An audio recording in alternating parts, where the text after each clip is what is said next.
Hey guys, today we're doing the vegetarian version of the collagen soups. From my last post, I'll link it here, I talk about collagen-based soups. And collagen essentially does come from protein. However, there are vegetarian-based ingredients that help promote collagen production in our skin. And we're making one of them today. The feature collagen ingredient today is peach gum or peach resin. Peach resin starts a little harder and is slightly cooling, helps moisturize the skin and improve digestion. It's actually great for relieving thirst and has a whole bunch of amazing antioxidants that help fight free radicals to reduce signs of aging.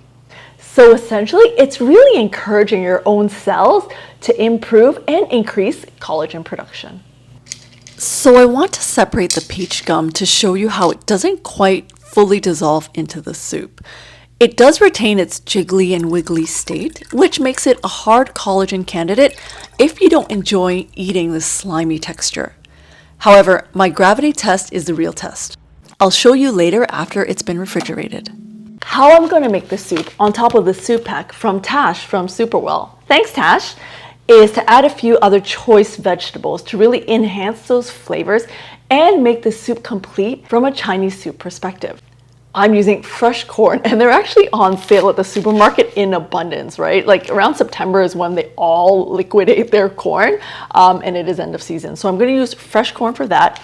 And as well, I've bought 1 stick of Chinese Yam. This is the fresh version, but you can definitely use the dried versions as well. And I like the fresh ones because I eat them as well. So 1 stick like this is good enough. And they come packaged from the supermarket because you can buy them yourself unpeeled. However, when you're peeling them, just be sure to wear gloves because what they excrete is sticky, white, and makes your hands itchy.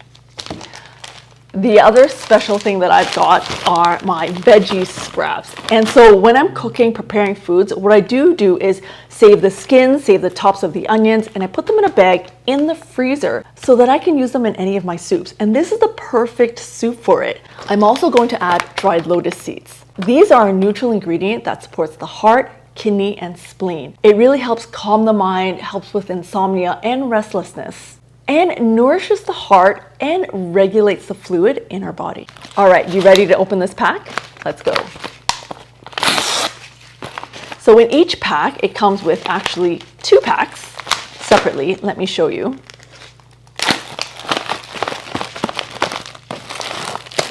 Like this. And 1 pack will serve about 2 to 3. So what I am going to do is probably use 1 pack with my choice of vegetables and additional ingredients. So let's open this to see what's inside and let me explain all the ingredients. Chinese Yam is neutral. It's perfect for both cooling and warming soups, so I will always keep this around in my pantry. It's perfect for tonifying the spleen, kidney, and lungs, and helps nourish the yin. Nourish also means strengthening, and helps nourish our qi, which is really the energy or the source within our bodies that keep us strong and healthy. And then we have our seabed coconut, which you can actually find fresh in Hong Kong. I've not seen it fresh here in Canada, but you can definitely get them dried. These are slightly cooling and can help relieve a little bit of that heat. What it does do is really eliminate dryness from the body and actually is often used for coughs and phlegm removal. So you'll find these in a lot of my cough eliminating soups. And then the shiitake mushroom. Just for flavor, I'm gonna add a few more to this soup.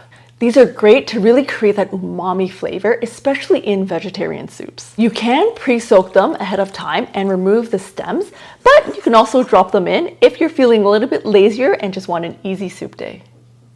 These are little pieces of kelp and you can just break them off from the bigger pieces. You can get kelp at the supermarket and they come in big sizes like this where you'll have to break them off and use what you need. Kelp is also called kombu, and this is actually commonly used in both Japanese and Korean soups and stews.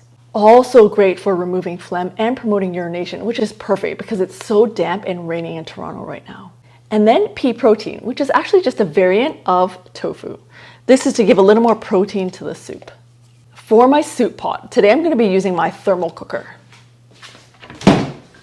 And it looks like this. So for those who've been following me for a while, you'll know that I use this when I need to run out and I don't have a lot of time. So essentially it's basically an outer pot, which is the insulation, with an inner pot here, which is where you cook and put it on the stove. Let me show you how this is done.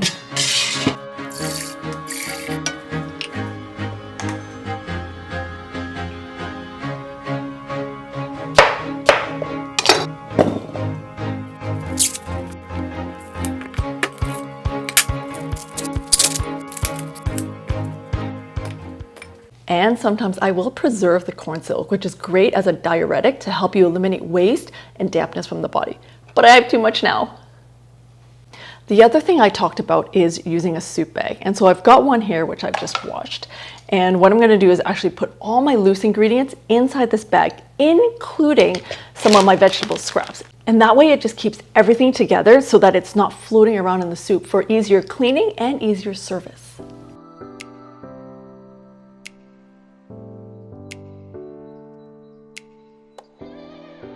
And there we have it, my bag of herbs. Oh, I forgot the lotus seeds. I'll drop a few of those in.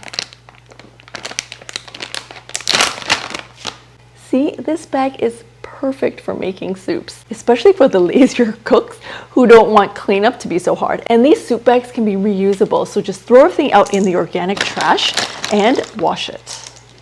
All right, there we go. And all you need to do is just pull on the drawstring like this and tie it up. I will tie a knot, tie like a butterfly knot so it's easier to remove later on to throw it out.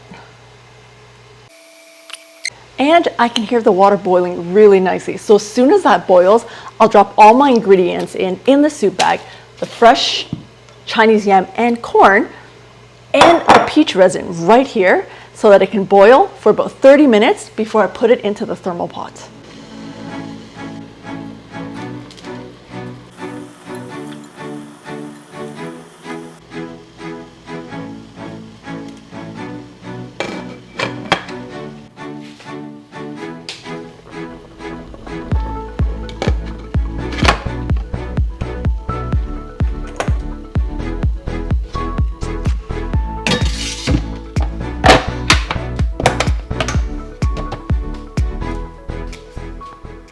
My soup's been in the pot for the last 2 to 3 hours, just cooking by itself gently within the thermal pot. Let's check it out. Can I tell you, this thing smells amazing. And I love that it's vegetarian and oil-free. Look, the broth is so clear and clean. Let's just try the soup for now and see how it tastes. Look at that broth. It's amazing. And there's no salt in this soup. What I usually do is just leave salt to the very end or allow whoever is drinking it to salt their own.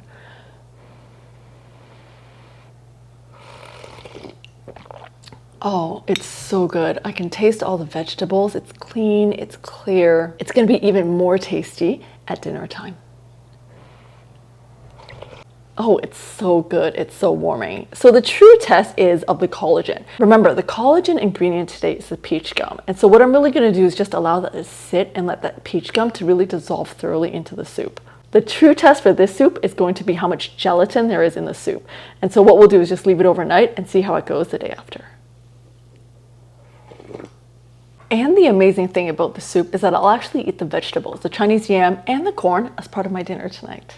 You can check out the blog for posts around ingredients that aren't protein-based but do support collagen production. These are the vegetarian options that you can consider to help boost that collagen production and maintain younger, glowing, and healthier skin. And so this is the soup the day after.